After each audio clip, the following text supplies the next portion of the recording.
함께 기도드리겠습니다. 전능하신 아버지 하나님 감사합니다. 오늘도 거룩한 주님의 날 이렇게 다 함께 모여서 같이 예배를 대면하며 드릴 수 있도록 허락하신 주님 감사합니다. 두세 명이 모인 곳에 함께 하신다고 하신 주님의 약속을 믿고 오늘도 연약한 기도와 간구를 드리는 이 기도를 들어 응답해 주시고 오늘도 드려지는 예배를 받아 흠양해 주시옵소서.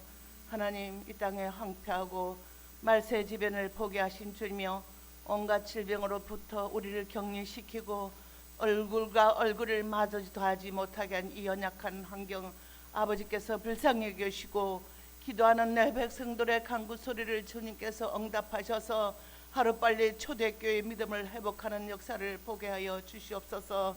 하나님 아버지, 나라를 불쌍히 여기시고 이 민족을 살리는 합당한 대통령을 세워서 온전한 민주국가로 아버지 나라가 복음으로 통일될 역사를 하나 보게 하여 주시옵소서. 그리하여 이 민족이 다시 하나 되어서 세계 만방에 어떤가는 믿음의 종교국, 성교의 모국, 경제의 대국으로 세우시기를 간절히 소망합니다. 그리하여 이 땅에 황폐해진 이 땅을 하나님 은혜 가운데 이 땅을 부국으로 인도하셨는데 하나님 아버지, 우리는 너무나 부족하고 연약하여서 그 첫사랑의 믿음을 회복하는 역사보다도 도태되어서 이 죄악 중에서 우리가 살았던 우리 죄를 회개합니다. 다시 한번 초대교회 믿음을 회복하시고 나라가 회복되는 역사를 보게 하여 주시옵소서. 그러한 대통령 세워주시기를 간절히 빌고 기도하며 가정가정이 믿음으로 회복되는 역사를 보게 하여 주시옵소서. 첫사랑의 믿음을 보게 하여 주시옵소서. 날마다 가정이 살아나고 아버지 하나님 나라가 살아나는 놀라운 역사를 보게 하여 주시옵소서. 오늘도 아버지 제단에 드려진 예배를 받아 흠양하여 주시고 세우신 목사님에게도 하나님의 성령의 지심으로 통하여 말씀을 선포케 하시고 우리의 길을 열어 한 주일을 살아가는 합당한 복음의 아버지 풍성함이 채워질 수 있도록 도와주시옵소서. 감사를 드리며 살아계신 예수 그리스도의 이름으로 기도드렸습니다. 아멘.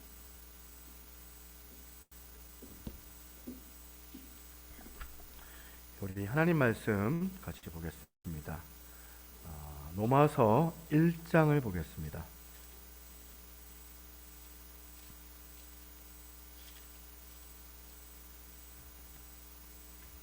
로마서 1장 18절부터 23절까지 말씀 같이 보도록 하겠습니다. 로마서 1장 18절부터 23절까지 말씀. 제가 한 절, 여러분들이 한 절 이렇게 교독을 해봅니다. 하나님의 진노가 불의로 진리를 막는 사람들의 모든 경건하지 않음과 불의에 대하여 하늘로부터 나타나나니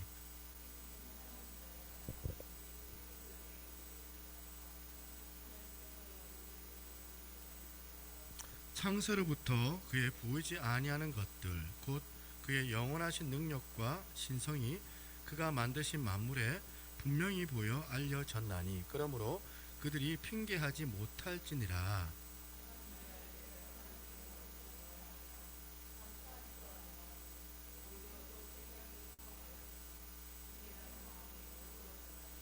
스스로 지혜 있다 하나 어리석게 되어 썩어지지 아니하는 하나님의 영광을 썩어질 사람과 새와 짐승과 기어다니는 동물 모양의 우상으로 바꾸었느니라. 아멘. 우리 옆에 있는 분 그래도 인사를 좀 하겠습니다.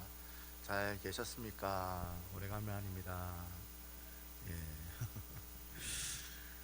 지난 시간까지 우리는 로마서 전체를 이렇게 살펴보면 7절까지 말씀입니다. 1장 1절부터 7절까지는 이 바울의 인사말도 나오고 그리고 또 로마서의 이 서론 부분에 해당되는 말씀이라고 할 수가 있겠습니다. 이제 오늘부터 이제 18절부터 이제 쭉 로마서의 본격적인 본문이 이제 시작이 되거든요. 그러면서 이제 한번 쭉 봤어요. 보니까 실질적인 로마서 본문이 시작되는 말씀이 어떻게 시작되나 보니까 18절 이렇게 나옵니다. 18절에 보니까 하나님의 진노가 불의로 진리를 막는 사람들의 모든 경건하지 않음과 불의에 대하여 하늘로부터 나타나니. 본문이 딱 시작이 되는데 뭐가 먼저 튀어나오냐면 하나님의 진노. 아주 무섭게 넘어와서 본문의 시작이 하나님의 진노에 대하여서 시작되는 것을 우리가 볼 수 있습니다. 여기서 우리가 질문을 할 수 있겠죠. 우리가 알기로는 복음은 좋은 건데, 복음은 체계적으로 설명해 놓은 성경이 바로 로마서라고 하는데, 이 복음을 굿뉴스라고 하고 그리고 좋은 소식인데, 그렇다면 이 시작이 왜 처음부터 하나님의 이 무서운 진노에 대한 이야기부터 시작을 할까? 누가 이렇게 질문을 한다면 저는 간단하게 이렇게 대답을 드릴 수 있을 것 같습니다. 생각하기 싫지만 어떤 분이 암에 걸렸습니다. 그렇다면 그 암에 걸린 분이 제일 먼저 해야 될 게 뭘까요? 제일 먼저 암을 치료하기 위해서 해야 되는 게 뭘까요? 먼저 병원에 간다. 병원에 가서 의사를 만난다. 의사를 만나서 진단을 받는다. 의사가 그런데 이 환자에게 말하기를 아주 얘기하는 겁니다. 지금 상태가 너무 심각합니다. 너무 치명적인 위험한 상태입니다. 이런 말 누가 듣고 싶겠습니까? 모두가 다 듣기 끔찍하게 싫어하는 소리인데 어쩌면 죽을 수도 있습니다. 이제 그런 소리 듣기 싫잖아요. 치료를 받으려고 갔는데 병원에서 가자마자 의사가 하는 말이 뭐냐면 겁을 주는 거예요. 아주 끔찍한 이야기를. 근데 그게 거짓말이 아니고 팩트거든요. 끔찍한 이야기를 듣는 것을 통하여서 우리가 암 치료가 시작이 되더라는 겁니다. 마찬가지로 이 로마서 맨 처음 시작되는 것이 지금 왜 하나님의 진노부터 시작을 할까? 왜 이 하나님의 진노에 대한 무서운 이야기부터 시작을 하냐면 이 기쁜 소식, 놀라운 복음을 받아들이기 이전에 먼저 우리가 알아야 될 게 있다는 거예요. 우리 인간들의 상태가 얼마나 치명적인 것인지, 이 복음을 받기 이전에 인간의 상태가 얼마나 절망적인 상태인지, 우리 인간의 힘으로는 그것을 극복할 수 없는 끔찍한 그 상태에 빠져 있다는 사실을 우리가 분명하게 자각함으로 말미암아 복음이 왜 나에게 이렇게 필요한 것인지, 복음 없이는 우리의 회복이 불가능하다. 그래서 복음의 필요성을 자각하기 위해서 하나님의 진노에 대해서 기분 나쁘지만 그거에 대해서 짚고 넘어가야 된다는 사실입니다. 어떤 분은 병원 가기 싫어해요. 왜냐하면 의사들이 맨날 그런 겁주는 이야기, 그런 소리를 하니까 듣기 싫어서 병원을 안 가겠다. 그러면서 이제 버티는 거죠. 정기 검진을 받아야 되는데 안 가고 몇 년을 수년을 그렇게 보내면 자각 증세가 없잖아요. 처음에는 자각 증세가 없는 동안 암세포가 내 안에 없어지는 게 아니에요. 암세포가 점점 내 안에서 전이가 되고 나중에 아파가지고 병원에 가서 막 보면 의사한테 진료를 받으면 나중에 알게 됐을 때는 이미 늦었습니다. 이미 시간이 지나가 버린 상태가 될 때가 얼마나 많이 있습니까? 복음을 말하기 전에 하나님의 진노에 대해서 말하는데 여기 계신 분들 가운데 누가 먼저 하나님의 진노부터 듣기를 원하는 사람이 있을까요? 그러나 우리는 이 제대로 복음을 알아야 되겠다. 제대로 복음을 알기 위해서는 처음부터 우리가 알아야 되는 게 뭐냐면 하나님의 진노가 어떠한지부터 우리가 알아야 하겠다는 겁니다. 여러분이 세상 보면서 뭘 느낍니까? 이 세상 살이 하면서 느끼는 게 뭐예요? 하나님 없이 살 수 있다. 뭐 이런 거. 하나님 없어도 나는 내 마음대로 내 힘을 믿고 하나님을 마음에서 쫓아내고 내 인생의 왕은 내가 주인이지. 자기가 왕이라고 생각하는 그 인간들의 그 타락한 군상들.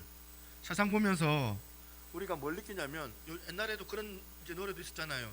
요지경 세상. 딱 그거 아닙니까? 여러분 예전이에요. 지금은 이제 보편화가 돼가지고 이제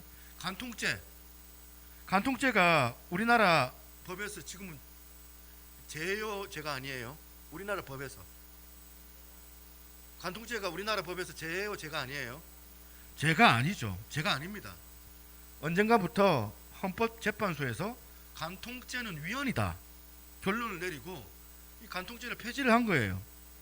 간통죄는 불륜을 고소하면 그 간통한 사람들이 대략 징역 2년이라도 징역 2년 이하의 형벌을 받는 아주 무서운 법이었는데 이 간통죄가 어느 순간에 사라진 거예요. 그때 이제 뭐 이것도 십수년 지났죠. 그때 전국의 나이트 클럽에 막 남녀가 문전성시를 이루고 눈마다 막 그 꽉꽉 들어서 찼답니다. 해방이라는 거예요. 신문에 나이트클럽 종업원이 증언을 하는 것을 한번 본 적이 있는데 나이트클럽 전 직원이 모여가지고 간통죄 폐지가 됐던 그날 기념하는 축배를 들었답니다. 야, 이제 떼돈 벌게 됐다. 그래가지고 기뻐가지고 막 축배를 드는데 또 간통죄를 폐지된 날 또 어떤 일이 있었냐면 콘돔 제조 업체가 주가가 상한가로 치솟았다고 합니다. 이런 우리가 볼 때는 너무나도 어이없는 일들을 우리가 보게 되는데 이거 현실이잖아요. 우리가 이 현실을 정확하게 직시해야 되는데 사람들이 감옥에 집어넣는 그 징역 2년 때리는 그 간통법은 무서워하면서 하나님은 무서워하지 않는다. 법은 무서워서 막 벌벌 떨면서 그 법 없어지니까 야 해방이다. 근데 하나님의 그 진노는 전혀 안중에도 없다는 그런 이야기가 되는 거잖아요. 사랑하는 배우자가 자기의 외도로 피눈물을 흘리는데 간통한 사람은 뭐 양심이 마비가 돼가지고 이 간통죄 폐지가 됐다. 이제 해방이다는 거예요. 법으로 나를 어떻게 옥죄지 못한다. 그런데 문제가 뭐예요? 하나님을 무서워하지 않는다. 오늘 이 시대를 가만히 보면 그들의 마음에 하나님 두기를 싫어하며 그야말로 오늘 본문의 그 말씀입니다. 하나님 없는 인생들이 보여주는 요지경 세상이 바로 오늘날의 세상이 아닌가. 그렇기 때문에 오늘 우리가 살아가는 이 시대는 하나님의 그 진노가 점점 쌓여가는 시대라서 다른 대안이 없다. 복음 말고는 다른 대안이 없다. 이걸 우리가 기억하자는 겁니다. 이런 이유로 바울이 하나님 진노의 심각성을 말하면서 로마서를 지금 시작을 하는데 이런 맥락에서 오늘 본문을 중심으로 이 복음이 가지고 있는 기능 세 가지를 정리를 해봤습니다. 복음의 세 가지 기능. 복음이 어떤 기능을 가지고 있느냐? 첫 번째입니다. 첫 번째는 복음은 하나님의 진노의 심각성을 자각하는 기능을 가지고 있다는 겁니다. 요즘에는 세상이 좋아져 가지고 이런 스마트폰 다 가지고 계시잖아요. 어플을 깔면은 이제 다 알 수 있어요. 미세먼지를 알 수 있는 어플이 있더라고요. 미세먼지를 알 수 있는 어플. 그러니까 여러분 봄이 되면 막 황사가 옛날에는 있었고 지금은 더한 미세먼지 그게 얼마인지 여러분들 눈으로 식별이 가능해요? 여러분 눈으로 미세먼지가 얼마인지 가능하지 않잖아요. 그러니까 어플이 필요한데 이 미세먼지 어플을 깔아가지고 그걸 확인하면 되는 거거든. 인간의 후각으로는 이 미세먼지의 농도가 어떤지를 가늠을 못해요. 우리 인간들이 사실은 짐승들보다 굉장히 감각적으로는 우둔한 존재들. 여기에 비해 가지고 동물들은 이 감각기관이 발달되어져 있어가지고 굉장히 발달되어져 있어가지고 예를 들면 그렇습니다. 미국의 캘리포니아 북부 지역에 지진이 일어난 거예요. 규모 4.5 정도의 큰 지진이 일어나는데 여러분 4.5 정도 경험해 보면 막 이 건물이 흔들릴 정도의 그런 지진 아닙니까? 그런데 어느 건물에 CCTV를 이제 그 녹화를 한 그걸 확인했는데 이게 사람들한테 알려지면서 이게 잠깐 그게 해제가 된 적이 있습니다. 편하게 앉아야 쉬고 있었던 개 한 마리가 지진이 일어나기 몇 분 전부터 갑자기 막 그냥 당황을 하면서 막 헐레벌떡 왔다리 갔다리 막 한급하게 도망을 가는 거예요. 그리고 나서 몇 분 후에 지진이 강타한 거예요. 야, 그런 거 생각하면 그 개 참 나쁜 개. 주인을 버리고 어떻게 주인을 좀 데리고 가지. 집만 살겠다고 그냥 도망을 가버리니 완전히 막 보신탕감 아닌가 생각이 들어요. 그런데 여러분 똑같이 그 건물에 있었는데도 걔는 벌써 그거 자기가 살겠다고 도망을 갔는데 사람은 그거를 느끼지 못하고 있는 거예요. 그만큼 아둔한 거예요. 그만큼 우리 인간들이 연약하더라. 동물들은 이런 일들이 어떻게 해서 이렇게 가능하느냐? 동물들은 이 지구의 움직임을 만들어내는 전기 자각이라는 게 있는데, 이 전기 자각에 굉장히 그렇게 예민한 감각이 동물들한테 있다는 거예요. 그래서 지진 같은 거 나면, 쓰나미 같은 거 나면 동물은 벌써 다 피하고 없고, 맨날 깨지는 거, 맨날 당하는 존재는 인간밖에 없다는 거예요. 그렇게 우둔한 게 우리 인간이거든. 이게 영적으로도 똑같은 이치라고 생각을 합니다. 우리가 막혀버렸잖아요. 하나님과 관계가 깨져버려서 하나님으로부터 받았던 이 공급이 이제는 받지를 못하다 보니까 영적으로 정말 둔한 존재들이 다 되어져 버려가지고 어두운 영적 신앙생활을 영위하고 있다. 우리가 이 이야기에 대해서 누가 아닙니다 그렇게 이의를 제기하겠습니까? 누구나 다 영적으로 다 어두운 존재로 살아가고 있는데, 우리가 눈으로는 미세먼지 이 농도가 얼마인지 전혀 분간하지 못하고 그렇게 살아가고 있는 것처럼, 지금 이 세상이 하나님의 진노가 쌓여가고 있는 세상인지를 모르고 막 섞여가지고 그냥 살아가고 있잖아요. 우리가 한번 여러분 생각을 한번 해보세요. 우리의 이 감각 우둔하잖아요. 우둔한 이 감각으로 미세먼지 농도를 우리가 스스로 측량을 잘 못하는데, 그렇다면 뭐 어떻게 해야 됩니까? 우리가 스마트폰에다가 어플을 깔아가지고 미세먼지를 확인만 하면 되는 거거든요. 어떨 때는 파란색, 이거는 이제 양호한 거죠. 어떨 때는 막 빨간 글씨로 막 경고에 막 그려놨던 이제 그 숫자들이 뜨거든요. 아, 이러면 미세먼지가 많은 날. 이걸 확인할 수 있는 어플이라는 거. 이런 어플이 우리한테 필요한데, 영적으로도 마찬가지다. 영적으로 우둔한 상태에, 미련한 상태에 빠져 있다면 여러분 어떻게 해야 돼요? 누구의 도움을 받아야 되겠죠. 하나님께서 우리에게 제공해 주시는 영적인 어플이 있다는 거예요. 그 어플이 하나님 말씀인 줄 여러분 믿으시기를 바랍니다. 하나님께 우리에게 제공해 주시는 그 어플을 사용해야 되는데, 그게 하나님 말씀이더라. 하나님이 이렇게 영적으로 미련한 우리를 위하여서 두 가지를 하나님께서 영적 잣대, 이 어플을 우리에게 주시는 거 아니겠습니까? 첫 번째로는 하나님의 그 진노하심을 우리가 자각할 수 있도록 하기 위해서 주시는 어플 중에 하나가 뭐냐면 성경이에요. 그래서 여러분 시편 119편 105절, 주의 말씀은 내 발의 등이요 내 길의 빛이니이다.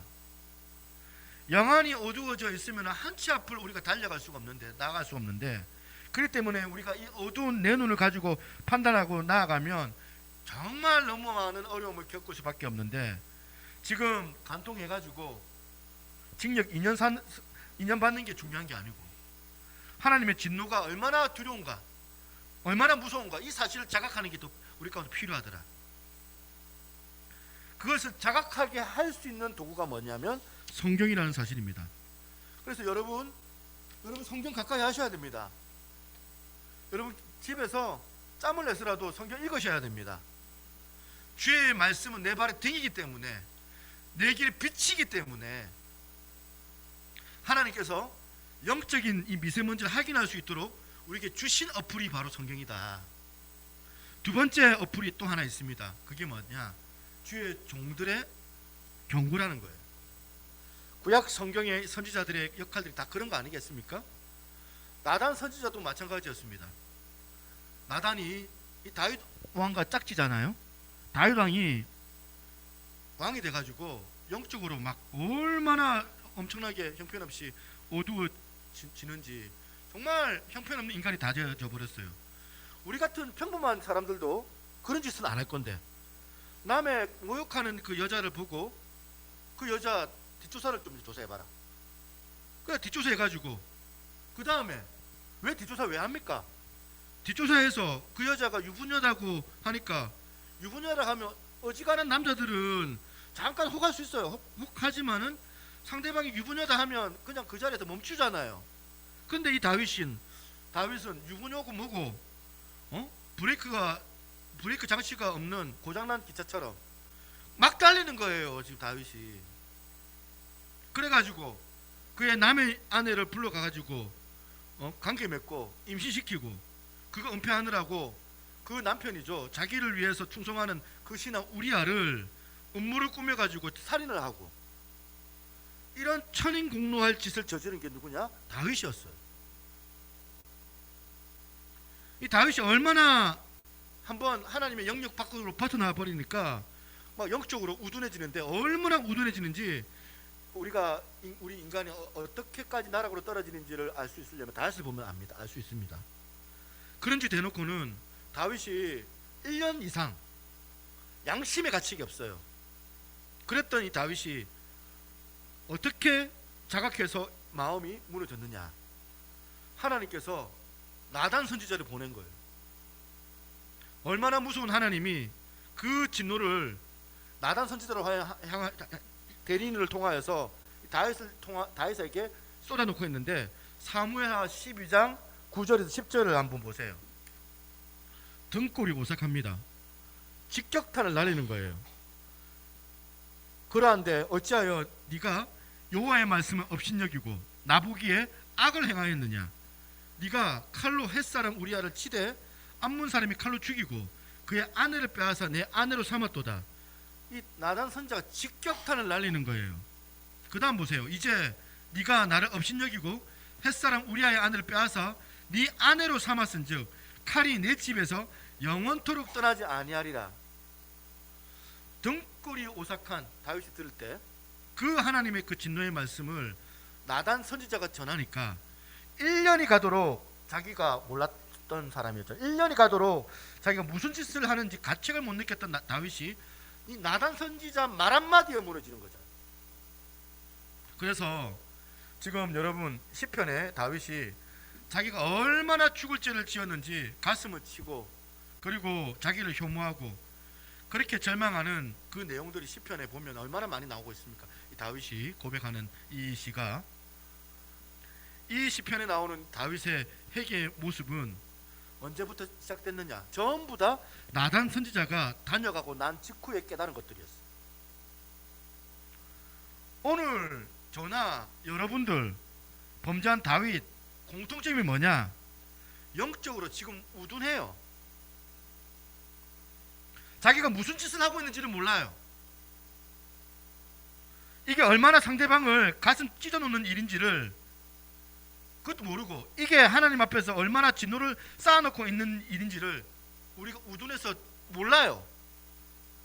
그래서 하나님께서는 한편으로는 성경으로 여러분들에게 말씀해 주시고, 한편으로는 저 같은 종을 보내주셔가지고 하나님의 그 진노의 심각성을 듣게 해주시는 거예요. 그런데 문제가 뭐냐? 문제가 있어요. 나단이 자꾸 없어지는 거예요. 나단이. 이 시대의 설교를 들어보면 다 위로하는 설교밖에 없죠. 나단 역할을 목사님들이 안 하려고 해요. 왜냐하면 시험 드릴까 봐. 왜냐하면 사람들이 그거 듣는 거 싫어하니까. 한 주일 내내 우리는 힘들게 막 보면 살다가 왔는데, 교회 와가지고 복받는 소리 들으러 왔는데 저런 얘기를 지금 앞에서 뭐 하려고 하느냐? 교회 옮겨야 되겠다. 이러니까 목사님들이 반응이 어때요?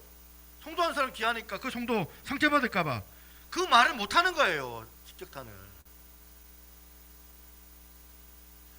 지금 이게 우리 모두에게 아픈 거거든요. 저는 오늘 여러분들이 계시는데 심각한 질문을 하나 던집니다. 여러분들에게 있어서 나단 같은 사람이 있습니까? 오늘 저도 질문 던지고, 나는 나단 같은 존재가 되고 있는가? 로마서 1장의 흐름도 한번 보십시오. 로마서를 가만히 보면 바울이 지금 로마에 있는 너희들에게 가서 복음 전하기를 원한다. 할 수만 있는 대로 너희들에게 내가 가기를 원한다. 그렇게 복음을 전하기를 원한다고 했던 이 바울이 그 다음에 이 로마서 본론 첫 시작부터 뭐부터 이야기합니까? 하나님의 진노에 대하여서, 하나님의 진노가 쏟아질 것이다, 이거에 대해서 이야기하고 있는 거 아닙니까? 로마에 사는 너희들아, 너희가 사는 로마가 너희들이 볼 때는 너무나도 자랑스럽고 그 당시에 선진 도시였잖아요. 그 당시에 세계를 제패하고 콜로세움 같은 그런 아주 화려한 건축의 꽃을 피우고 완벽한 문명 실수를 갖추었던 곳이 바로 노마인데, 너희가 그 노마에 있지만은 화려한 곳이 있지만은 너희가 정말 위험한 데 처해 있다. 영적으로 보면 너희들이 하나님의 진노가 지금 차곡차곡 쌓아져 가고 있는 그런 상황이다. 바울이 지금 이걸 경고하고 있는 거 아니겠습니까? 여러분에게 있어서 바울 같은 경고자가 여러분 인생에 있습니까?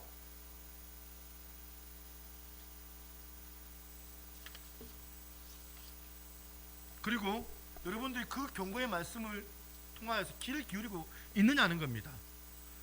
나단과 같은 인물이 있느냐는 거예요. 그런가 하면 두 번째입니다. 두 번째, 복음의 기능. 두 번째, 하나님의 진노의 원인을 정확하게 깨닫게 하는 기능이 복음 안에 있다는 거예요. 18절, 하나님께서 진노하시는데 그 이유를 두 가지를 지금 설명합니다. 18절 다시 보겠습니다. 하나님의 진노가 불의로 진리를 막는 사람들의 모든 경건하지 않음과 불의에 대하여 하늘로부터 나타나니, 하나님께서 진노하시는 이유 두 가지를 설명하는데, 하나가 뭐냐면 모든 경건하지 않는 것. 한자로 뭐라고 하냐면 불경건. 이 불경건이 하나님을 진노케 하는 원인이다. 첫 번째. 그리고 또 하나가 뭡니까? 불의. 불경건과 불의. 이 두 가지 때문에 하나님께서 진노하신다. 우리 안에 있는 불경건과 불의 때문에. 그렇다면 여러분, 불경건이 뭐고 불의가 뭡니까? 불경건을 원어로 영어 성경으로 직역을 해보니까 신을 믿지 않는 거, 그 내면에 신이 없는 거, 그 내면에 신이 없는 상태, 마음에 신을 내보낸 상태, 이렇게 설명할 수가 있는데, 다시 말하자면 하나님을 인정하지 않는 마음의 태도, 이게 불경건입니다. 하나님으로부터 독립하여서 내 마음대로 살고자 하는 그 마음의 욕구, 이게 불경건이에요. 여러분, 불경건의 대표가 누구냐면 아담과 하와였잖아요. 아담과 하와가 선악과를 따먹었다고 해서 하나님께서 저주하시고 죽음의 형벌을 내리셨는 것이냐? 그게 아니에요. 그런 뜻이 아닙니다. 이 아담과 하와가 선악과를 따먹었다는 뜻은 뭘 의미합니까? 어성경 하시는 분도 대충 정리하셨죠? 더 이상 내가 하나님의 간섭을 받지 않겠다, 그런 뜻이거든요. 내가 선악과 나무를 열매를 먹겠다는 거는. 그리고 왜 선악과는 동산 중앙에 있습니까? 그게 만약 선악과 나무 열매가 위험한 거면, 중요한 거면 그냥 보관하려면 눈에 안 보이는 조용한 곳에 그렇게 보관하면 되는데, 안 보이는 곳에 두면 되는데, 그게 아닙니다. 선악과는 동산 중앙에 있어요. 왜? 왜냐하면 날마다 그 선악과를 보면서 내가 에덴 동산에서 지금 이 많은 것들을 다 누리고 있지만 이거는 내게 아니다. 실은 내가 주인이 아니다. 내가 주인이 아니라 주인이 따로 계시다. 너는 하나님으로부터 위임받은, 나는 하나님으로부터 위임받은 그런 인생이기 때문에. 그러면서 아침에 자고 일어나면 동상 중앙에 있는 그 나무를 보는 거예요. 나무 보면서 생각하는 거예요. 내가 주인이 아니고 하나님이 왕이시다. 이거를 자각하게 만들어주는 조치가 바로 선악과의 의미거든요. 오늘 우리 시대에 선악과 열매를 따먹는 정도가 아니라 이 선악과 나무가 뿌리가 뽑혀진 그런 상태 같아 보여요. 득도하면 니도 신이고 나도 신이고 다 신이다. 하나님은 없어요. 이렇게 불경건의 시대, 믿음의 뿌리가 뽑혀진 그 세상이에요. 이게 바로 불경건이거든요. 하나님이 없는 마음. 그렇다면 불의가 뭡니까? 쉽게 말하자면 불경건이 하나님을 인정하지 않는 하나님의 마음에서 내쫓는 이 마음의 상태가 불경건이면, 불의는 뭐냐면 그 불경건한 마음에서 나타나는 현상들, 그 마음의 태도에서 나타나는 모든 현상들, 하나님의 마음에서 내쫓아 버렸기 때문에 생겨나는 그 결과물들이 다 불의예요. 자, 이 설명을 들으시고 로마서 1장 28절을 다시 한번 보시기 바랍니다. 또한 그들이 마음에 하나님 두기를 싫어하며 하나님께서 그들을 상실한 마음대로 내버려 두사, 이게 불경건이잖아요. 하나님 마음에 두기 싫어하는 거. 그랬더니 그 불경건의 결과가 어떻게 되느냐? 29절 보겠습니다. 29절 29절부터 31절까지 같이 한번 읽어볼까요? 시작. 곧 모든 불의, 추악, 탐욕, 악의가 가득한 자요, 시기, 살인, 분쟁, 사기, 악독이 가득한 자요, 수군수군하는 자, 비방하는 자요, 하나님을 미워하시는 자요, 능욕하는 자요, 교만한 자요, 자랑하는 자요, 악을 도모하는 자요, 부모를 거역하는 자요, 우매한 자요, 배악하는 자요, 무정한 자요, 무자비한 자라. 지금 눈에 나타나는 이 불의의 뿌리는 어디서부터 비롯된 거라고요? 이 불의의 뿌리는 뭐라고요? 불경건. 하나님을 마음에서 내쫓아내고 내가 내 인생의 주인이 되겠다고 하는 그 불경건에서 나온 거예요. 그리고 이 불의는 28절부터 열거된 모든 말씀. 그런데 이거는 어디서 우리가 볼 수 있느냐? 아침마다 보는 뉴스, 아침마다 보는 그 뉴스의 내용들이에요. 이게 다. 우리 인간들의 뉴스들. 온통 이 세상은 하나님에 대해서 불경건, 하나님을 마음에서 내쫓아내는 사람들에게 나타나는 불의의 현상들이 매일마다 하루도 빼지 않고 뉴스를 가득 채워가지고 그 집 앞에까지 배달되고 있지 않습니까? 우리 아이들과 제가 어릴 때 이제 물놀이 하러 여름에 여름방학 되면 이런 그 워터파크 혹시 많이 가보셨나요? 캐리비안 베이 이런데 뭐 이런 경주에 뭐 경주월드 그쪽 옆에 있는 또 워터파크. 그 워터파크 가는 곳마다 항상 뭐가 있냐면 그 워터파크 동산 중앙에는 물통이 있습니다. 큰 물통, 큰 물통을 매달아 놔요. 이 캐리비안 베이 중앙에 선악가가 있는 게 아니고 동산 중앙에 큰 물통을 매달아 놨습니다. 그게 어떤 물통인지 대충 가늠하실 거예요. 어떤 분들 다 보면 수영복 입고 이제 다니다가 막 물놀이 하고 있다가 물통을 보는 거예요. 그 물통에 물을 막 담는 거죠. 물을 큰 바켓보다 크지만은 한 3톤 정도, 뭐 2톤, 3톤, 3톤은 너무 크나? 어쨌든 한 1톤 정도 될 거예요. 1톤 정도 되는 큰 물통을 매달아 놓고 계속 물이 막 부어져요. 막 그러다가 일정한 양이 채워지면 막 균형을 잃고 그 물이 막 확 쏟아지거든요. 그러면 그 쏟아지면 그때 애들이 좋다고 막 비명을 지르고 막 좋아라 물벼락 맞고 그게 이제 막 물놀이 갔을 때 그 재미인데, 그 물통을 볼 때마다 제가 뭘 느꼈냐면 두 가지 교훈이 떠오르더라고요. 첫 번째 하나는 내 마음에 욕심이 들어올 때 그 물통을 상상하라. 이렇게 명령하면서 성은성, 네가 이런 하나님의 복을 받아 누리면서 여기에다가 네가 더 욕심내면 인간도 아니야. 이건 저한테 내리는 명령이에요. 첫 번째. 두 번째 교훈은 뭐냐면 그 물통이 내 인생인 거예요. 그 물통이. 그래가지고 그 물 바켓에 막 물이 막 꽉 차 있는데 여기에 탐욕의 물 한 바가지만 더 부어지면 이게 막 뒤집어져 가지고 내 인생이 몰락한다. 그 장면이 생각이 되면 등골이 오싹한 거죠. 물 한 바가지만 더 부으면 물통이 뒤집어지면서 내 인생이 무너진다. 또 하나, 오늘 우리 시대 대한민국뿐만 아니라 전 세계를 상상하면서 이 타락한 현실을 보면서 하나님의 진노의 물바가지가 자꾸 부어지는데 영화를 열고 보면 이 세상이 그렇다.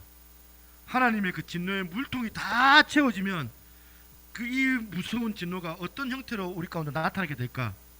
코로나가 그런 상황 아닙니까, 여러분? 끝날 기미가 안 보여요. 코로나 끝나고 난 다음에 또 다른 전염병이 또 온다고 하죠. 계속 전염병이 와요. 대통령 바뀔 때마다 전염병이 온다 하던데. 저는 그런 하나님의 진노고 그게 두렵습니다. 오늘 우리는 겉으로 보기에는 노마처럼 문명의 이 길을 누리고 화려한 것을 누리고 그리고 아주 유유적적 겉모습은 괜찮게 살아가지만 우리 내면의 물통에는 하나님의 진노의 물들이 쌓여져 가지고 한 바가지만 더 부으면 뒤집어지는 그런 무서운 시대를 우리가 살아가고 있다. 그걸 지금 바울이 로마서 1장 18절부터 경고하고 있는 거예요. 오늘 여러분이 말씀을 통해서 하나님의 경고의 말씀이 여러분들의 그 깊은 심령에 꽂혀지는 그런 은혜가 있기를 소망합니다. 마지막 세 번째, 복음의 기능이 있다면 복음은 하나님을 경외하는, 하나님을 향한 경외심을 회복케 하는 기능이 있다는 거예요. 이걸 다른 말로 제가 바꿔봤습니다. 복음은 두려움의 대상을 바꿔준다. 다시, 복음은 두려움의 대상을 바꿔준다. 무슨 말이냐면 복음은 우리로 하여금 두려움의 대상을 바꿔주는데, 이 복음은 우리로 하여금 하나님을 경외하게 합니다. 경외, 하나님을 두려워한다는 것. 잠언 19장 23절 같이 한번 읽어보겠습니다. 같이 있습니다. 시작. 여호와를 경외하는 것은 사람으로 생명에 이르게 하는 것이라. 경외하는 자는 족하게 지내고 재앙을 당하지 아니하느니라. 여기서 여호와를 경외하는 것은 여호와를 두려워하지 않는 감정, 두려워하는 감정, 이게 경외라는 거예요. 경외. 여러분, 하나님을 두려워하는 이 감정이 우리한테 중요해요. 왜 중요하냐? 잠언 19장 23절, 여호와를 경외하는 것은 사람으로 생명에 이르게 하는 것이기 때문에. 하나님을 두려워할 때에 우리가 영적으로 살아날 줄로 믿습니다. 다시, 우리가 하나님을 두려워할 때에 우리가 영적으로 다시 소생할 줄로 믿습니다. 여러분, 지금 바울이 19절에 뭘 강조하느냐? 19절, 이는 하나님을 알만한 것이 그들 속에 보임이라. 하나님께서 이를 그들에게 보이셨느니라. 20절, 창세로부터 그의 보이지 아니하는 것들 곧 그냥 영원하신 능력과 신성이 그가 만드신 만물에 분명히 보여 알려졌나니 그러므로 그들이 핑계하지 못할 것이니라. 하나님께서 분명히 우리에게 보여주셨대요. 양심을 통하여 우리에게 양심 같은 것을 주셔가지고 하나님을 볼 수 있는 영화를 열어주신 거거든. 하나님께서 우리에게 자연 만물을 보여주시면서 주 하나님 지으신 모든 세계 내 마음속에 그리워 볼 때 하나님의 놀라운 솜씨다. 하나님이 이 세상을 디자인하셨구나. 하나님의 그 손길을 느끼는 것, 그런 어떤 감각을 우리에게 주셨다는 거거든요. 그런데 우리가 죄를 범함으로 통하여서 그 감각들이 마비가 되어져 버린 거예요. 잃어버린 거예요. 그래서 우리가 영적인 사람이 돼야 돼요. 그래서 오늘 저와 여러분들이 날마다 우리가 사모해야 될 게 뭐냐면 성령 충만인 줄로 믿습니다. 여러분, 성령 충만하시기를 바랍니다. 주님 앞에 성령 충만해달라고 기도하시기를 바랍니다. 여러분, 영적으로 충만해야 돼요. 성령으로 충만하면 어떠한 일들이 벌어지냐면 시편 8편 1절의 이 말씀이 우리의 고백이 됩니다. 여호와 우리 주여, 주의 이름이 온 땅이 어찌 그리 아름다운지요, 주의 영광이 하늘을 덮었나이다. 성령 충만하면 자연 속에 계시는 하나님이 내 눈앞에서 아른아른 보여지기 시작하는 거고, 시편 8편 3절 4절, 주의 손가락으로 만드신 주의 하늘과 주께서 베풀어 주신 달과 별들을 내가 보니 사람이 무엇이기에 주께서 그를 생각하시며 인자가 무엇이기에 주께서 그를 돌보시나이까. 하나님 앞에 이 복음의 능력이 내 안에서 막 작동이 되고 복음의 감격이 살아나니까 길을 가다가도 담벼락에 있는 그 들풀, 이름도 없는 그 들꽃도 너무너무 아름답고 담벼락 밑에 못생긴 돌멩이 하나, 그것도 나한테는 너무나도 보석처럼 아름다워 보이고, 내가 충만하면 모르는 사람인데 너무 사랑스러운 거예요. 제가 버스를 타고 가는데 옆에 낯선 사람이 앉아있으면 나 그냥 사랑스럽고 축복해주고 싶고 충만한 마음이 생겨요. 성령 충만하면 내 안에 복음의 능력이 나타나서 하나님을 두려워하는 마음이 회복되면 만물이 아름다워지거든요. 천하에 있는 모든 만물들이 다 아름답게 느껴지고 사랑스러워집니다. 그래서 시편 이 8편에 있는 말씀처럼 오늘 뿐만이 아니면 내 존재의 기함도 자각하게 해줘요. 나 같은 게 무엇이라고 생각했는데 4절 말씀, 사람이 무엇이기에 주께서 그를 생각하시며 인자가 무엇이기에 주께서 그를 돌보시나이까. 윌리엄 그닐이 이렇게 말합니다. 한번 띄워주세요. 원리한 건설입니다. 우리는 하나님을 별로 두려워하지 않기 때문에 사람을 지나치게 두려워한다. 동의하시죠? 하나님 하나의 두려움이 다른 두려움을 제거한다. 사람이 위협이 당신을 놀라게 할 때 당신은 하나님의 진노를 생각해라. 제가 앞에서 복음의 세 번째 기능 바꿔서 뭐라고 얘기했습니까? 복음은 두려움의 대상을 바꾸어 주는 거거든. 사람이 두렵지가 않습니다. 여러분, 왜 자꾸 사람이 두려우세요? 하나님께서 복음의 능력이 그를 하나님을 두렵게 만들면 상처 주는 인간이 자기 인생에 영향을 미치지 못할 때가 되는 거거든요. 많은 사람들이 여러분 상처받았다, 이 상처에 대해서 의미를 크게 분류할 때가 있습니다. 죽을 때까지 그 상처, 내가 엄마 아빠한테 상처받았다, 잊어먹지 않고 죽을 때까지 그 얘기예요. 그 상처에 대해서 너무 크게 의미를 부여를 하면서 상처 준 사람에게 깊은 의미 증오하는 거죠. 깊은 의미를 두고 사는 사람들이 많아요. 그런데 가만히 생각해 보면 아무것도 아니거든. 가만히 생각해 보면 상처 준 사람 그 말 한마디 가만히 생각해 보면 이해가 되는 것들이거든. 복음이 찾아오면 그런 것은 아무것도 아닐 때가 있습니다. 왜냐하면 두려움의 대상이 다르니까. 두려움의 대상이 바뀌니까 이전에는 사람이 두려웠는데 이제는 하나님을 경외하니까 그 사람이 두려운 게 아니에요. 하나님만 두려운 거거든요. 마태복음 10장 28절, 몸은 죽여도 영혼은 능히 죽이지 못하는 자들을 두려워하지 말고 오직 몸과 영혼을 능히 지옥에 멸할 수 있는 이를 두려워하라. 같이 한번 읽어볼까요? 시작. 몸은 죽여도 영혼은 능히 죽이지 못하는 자들을 두려워하지 말고 오직 몸과 영혼을 능히 지옥에 멸할 수 있는 이를 두려워하라. 한국교회의 비극은 어디서부터 시작되느냐? 하나님을 두려워하지 않는 데서부터 시작되는 거다 생각을 해요. 의외로 많은 목사님들이, 많은 장로님들이 하나님을 두려워하지 않거든요. 여러분, 우리 교회가 하나님을 두려워하는 그런 공동체입니까? 사람을 두려워하는 그런 공동체입니까?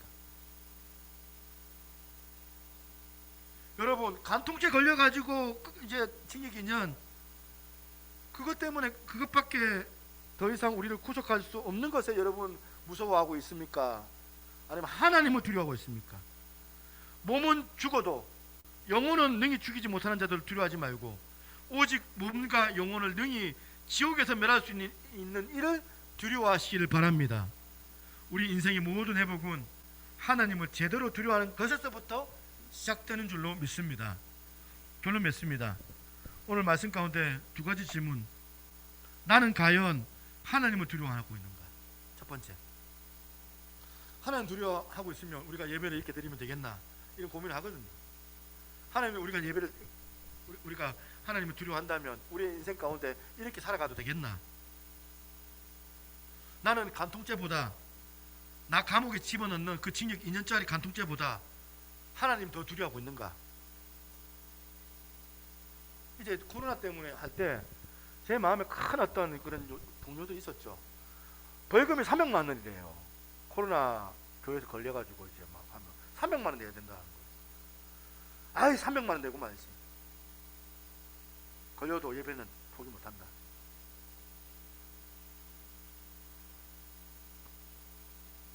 그런 마음. 두 번째 질문. 그런데 나는 왜 사람으로 인하여서 두려워하고 있는가? 왜 나는 사람으로 인한 상처가 내가 이렇게 깊은가? 나는 왜 이 사람 때문에 두려워하고 있는가? 두 번째 질문이에요. 결론 맺으면서 오늘 다윗이 나단의 지적을 받고 가슴이 찢어지는 아픔을 가지고 쓴 시예요. 전사님 이거 해절에 해서 좀 소리 좀 키워주세요. 원래 좀 키워주십시오. 정결한 마음 주시옵소서. 이 찬양을 좀 해볼 텐데요. 이 찬양은 다윗이 하나님 앞에 어떻게 보면 자기의 침상의 그 베개 그게 알군요. 이 침상에 이 베개에 눈물을 다 적실 정도로 그러면서 하나님 앞에 기도했던 시가 바로 정결한 마음 주시옵소서 이 찬양입니다. 오늘 사모하는 마음으로 나에게 다시 한번 정직한 영을 새롭게 해달라고. 하나님, 내가 두려워합니다. 나를 주님 앞에 멀리하지 마시고 아버지 나의 범죄함을 통하여서 성령이 떠나가는 일들, 성령을 거두지 말기를 내가 바랍니다. 오늘 내면에 이 하나님을 향한 이 두려움이 회복되는, 하나님의 그 경외심이 회복되는 일들이 우리 가운데 주어지기를 소망합니다. 함께 찬양하도록 하겠습니다.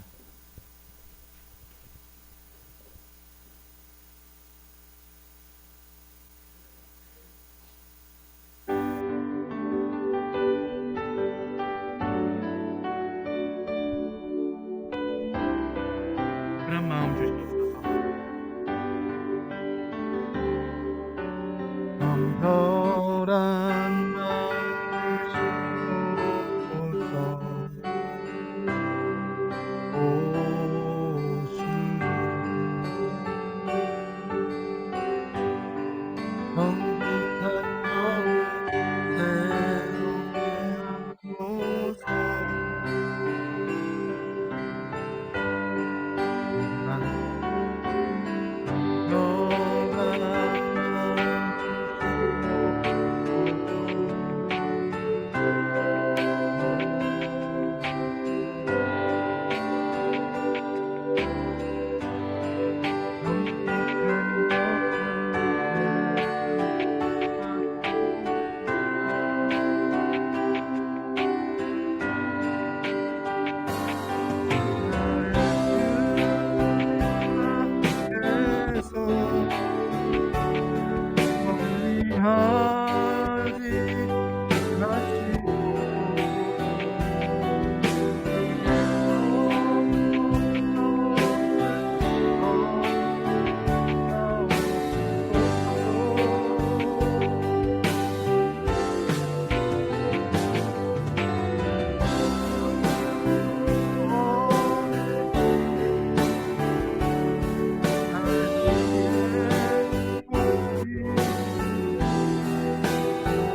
좋으신 하나님 아버지 감사합니다. 오늘 주님 앞에 말씀을 통하여 다시 한번 하나님의 크심을 생각합니다. 하나님의 크고 높으심을 우리가 바라보며 우리를 향한 인내하심, 끝까지 참고 기다리시는 하나님의 그 사랑도 우리가 깨달아 알 수 있는 그런 시간 되게 도와주옵소서. 우리의 인생의 그 물통이 진 하나님의 진노로 가득 차 있어서 한 바가지만 쏟아지면 우리의 물통이 무너질까 하는 그런 어떤 두려운 마음들이 저희들 가운데 있게 하여 주셔서 우리의 삶에 더 주님을 의지하고 주의 말씀을 의지하며 다윗처럼 나단에게 그 말을 들었을 때에 바로 주님 앞에 회복하며 정결한 마음 주시옵소서. 정직한 영을 새롭게 하여 주옵소서. 돌이킬 수 있는 그 마음들을 저희들이 가지게 하여 주시옵소서. 주 앞에 귀한 예물 드립니다. 주께서 흠량하여 주시고 이 예물이 하나님의 나라를 위하여 사용되게 하여 주시옵소서. 가난한 사람들, 복음이 필요한 사람들, 많은 주님을 향한 그 영광을 위하여 사용되어질 수 있도록 이 예물 가운데 하나님 복을 더하여 주시기를 원합니다. 없는 형편 가운데 드리는 사랑하는 당신의 백성들의 헌신을 주께서 귀하게 여겨주셔서 30배, 60배, 100배로 마음의 풍성함과 다른 사람들을 넉넉하게 또한 도울 수 있는 물질도 허락하여 주셔서 아버지 하나님, 우리의 삶이 탐욕과 우리의 성공을 위해서 살아가는 그런 인생이 아니라 하나님의 영광을 위하여 살아갈 수 있는 복 있는 인생들 다 되게 하여 주옵소서. 오늘 줌으로 들어온 지체들도 보입니다.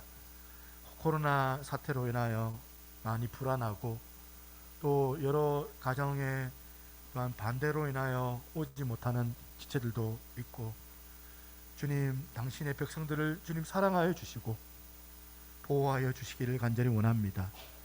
이런 코로나 사태 가운데 어서 속히 아버지 하나님 지나가게 하시고, 아버지 하나님 이전에 마음껏 자유롭게 예배드렸던 그 시대에 주님께서 열어주셔서 그 시절을 다시 한번 열어주셔서 하나님 아버지 마음껏 예배드리며 정말 기쁘게 전도할 수 있는 그런 은혜가 교회 가운데 깃들 수 있도록 하나님 귀한 교회를 하나님께서 사랑하여 주시고 긍휼히 여겨 주시옵소서. 오늘도 우리 하나님께서만이 홀로 영광 가운데 함께하여 주시니 믿사오며 모든 말씀 살아계신 예수님 이름으로 기도드리옵나이다. 아멘. 예, 감사합니다. 제가 마스크를 끼고 이제 설교를 하는 걸 좀 이해를 좀 해주시고요. 자가격리는 끝났고 저도 이렇게 PCR이랑 검사를 해보니까 음성으로 나왔는데 그래도 혹시 모를까 그렇습니다. 여기 또 안 오신 분들 얘기 들어보니까 확진자들이 이렇게 곳곳에 있습니다, 사실. 그러니까 옛날의 확진자는 아니에요. 오미크론 확진자들이기 때문에 이제 여러분들 이제 이런 마음을 좀 가지셔도 불안해하시면 안 됩니다. 불안해하시면 안 되고 오히려 계절 독감 이것보다 덜하다는 사람도 있고 집단 면역으로 이제 위드 코로나도 아니에요. 프리 코로나로 가는 그런 어떤 통로다 이렇게 생각하시고, 전에 말씀드렸죠. 하나님의 이걸 누구는 신의 한 수라고 얘기를 하는데 하나님께서 조치하시는 거다. 그래서 어서 이 코로나가 끝나게끔 하는 조치인데 정부가 사실은 알고 있습니다. 이 정부도 알고 있는데 다른 나라에서 지금 다 보면 해제를 다 했거든요.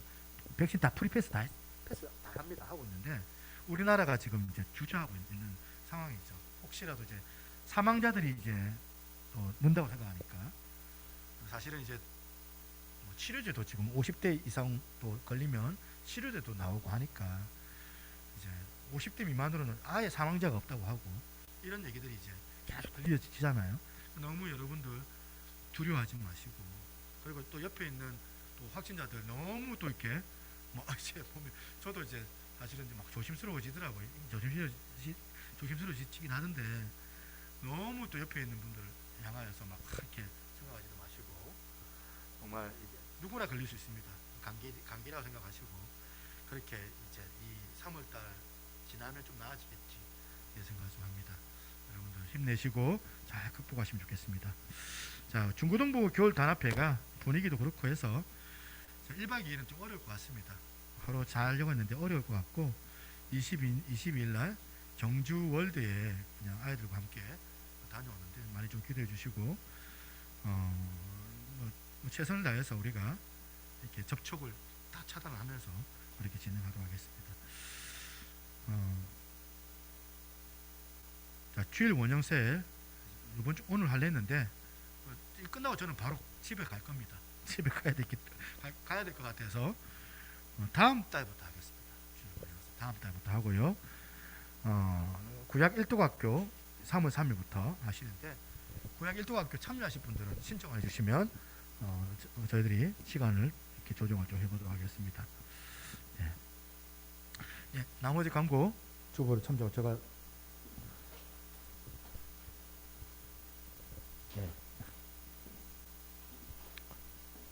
누구 왔는지 좀 확인했습니다. 자, 우리 줌으로 오신 분들도 환영합니다.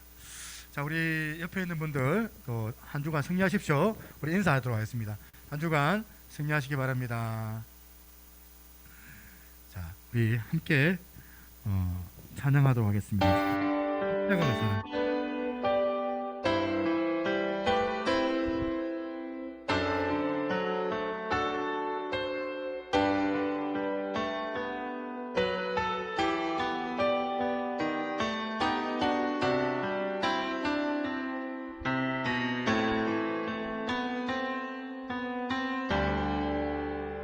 만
기도하겠습니다.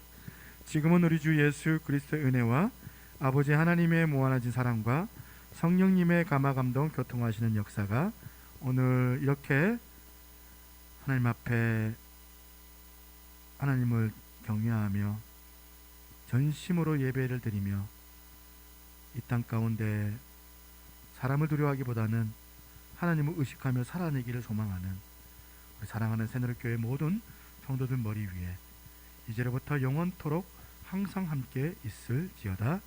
아멘. 네, 수고하셨습니다.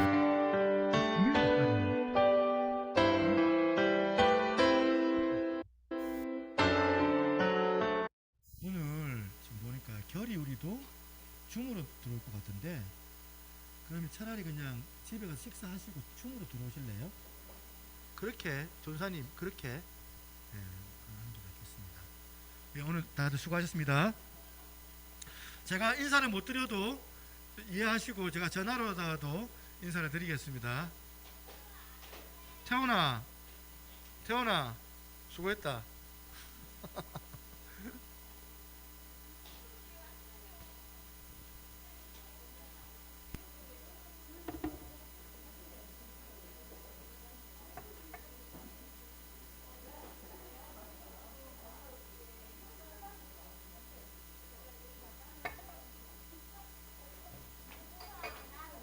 응? 여기 살 거야? 가면 어?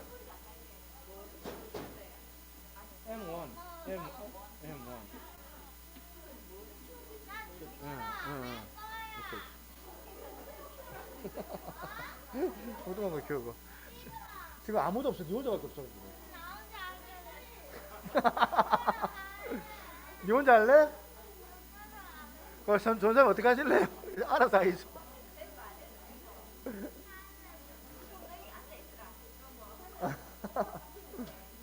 가면 뭐고 옆에 앉을 거야.